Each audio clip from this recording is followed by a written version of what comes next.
Good day, students. So for our subject, Empowerment Technologies,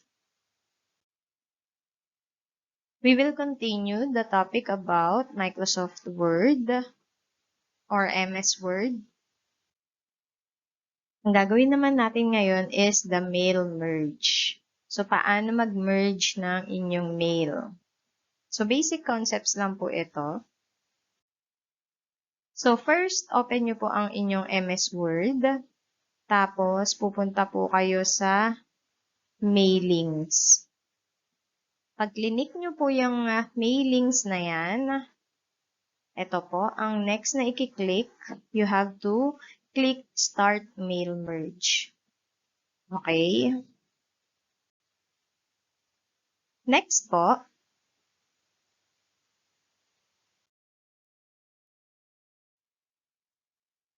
step-by-step mail merge wizard.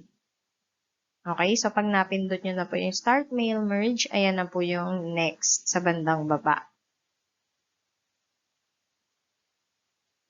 Pag napindot nyo po iyon, makikita nyo na po sa gilid ng inyong Word document, yung Mail Merge wizard. So, step by step po, sa bandang baba, may makikita kayong steps. So,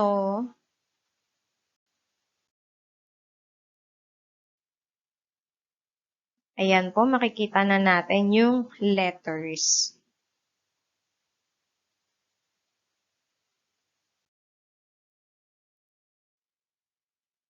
So, dahil nakapili na po yung letters doon, we will click the next step, starting document.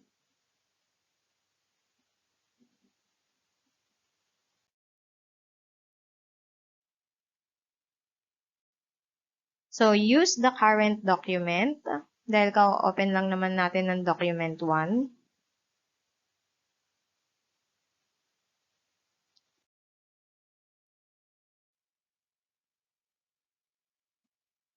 Next step is to select the recipients. Nasa bandang baba lang po yung mga steps na yan. So, pipiliin nyo lang po talaga, babasahin nyo lang po sa gilid sa bandang ilalim.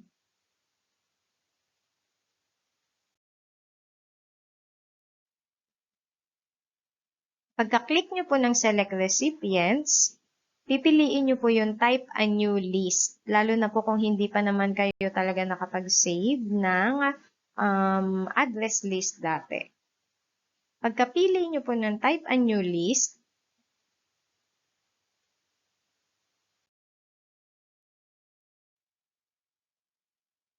i-click nyo po naman yung Create.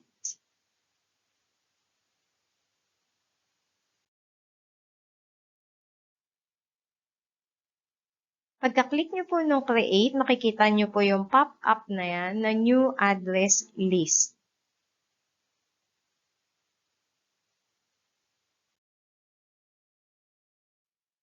And then dito po, magta-type po kayo kung ano yung kailangan ninyong information ng susulatan ninyo. So, mas marami pong entries kung marami rin po kayong susulatan. Pero ngayon, for our example, isa lang po muna.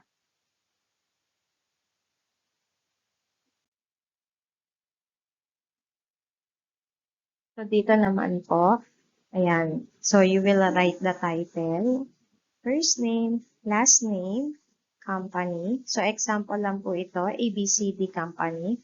Address line 1, DEF Building. Address line 2, Barangay 123. And then, for the city, Manila. So, example lang po ito. And then, the other information, kahit hindi na po. Then, click OK.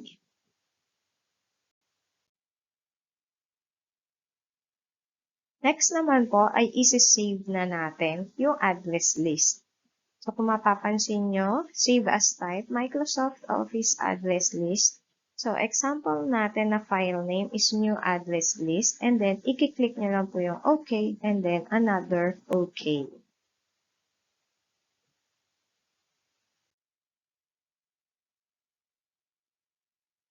Pag na-save na po yun, ayan na, pipiliin nyo na po, use an existing list kasi nga po na-type na natin kanina.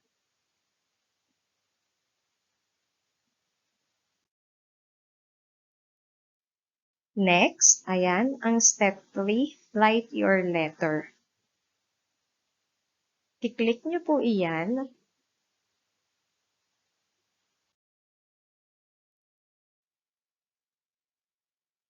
And then, i-click nyo naman po na next yung address block.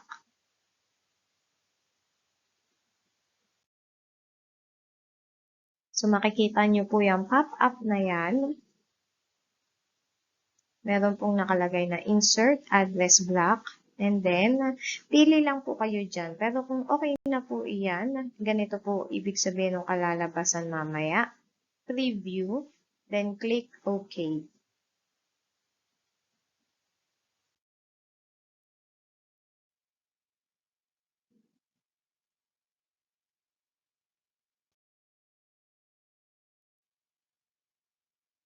So, dahil napindot na po natin yung okay, ayan, lalabas siya muna as address block. Tapos, dalawang enter lang po para bumaba yung cursor ninyo. Pagka dalawang enter, magkakaroon ng space kasi bago yung greeting line.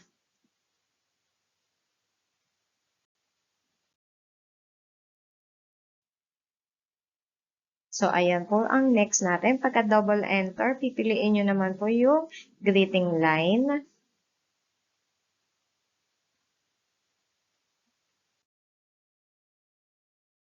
And then, may pop-up po ulit na lalabas dyan. Insert greeting line.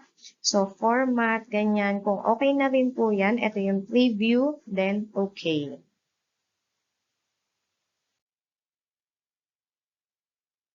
So, pagka-click nyo po ng okay, makikita nyo lang po dito, greeting line, tapos may cursor. So, dito yung address block, nagdalawang enter tayo dito, and then greeting line. Tapos, ayan na po. Preview your letters. Okay, so dahil isa pa lang naman yung sample natin, at least makita ninyo yung basic kung paano po mag-type ng mga information dun sa address list. New entry lang po kayo para sa bagong entry list.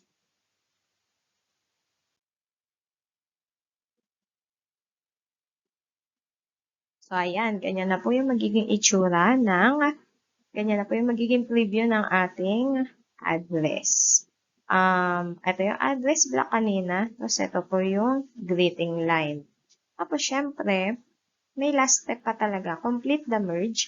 Pero, sa ngayon, yan po muna yung ating basic.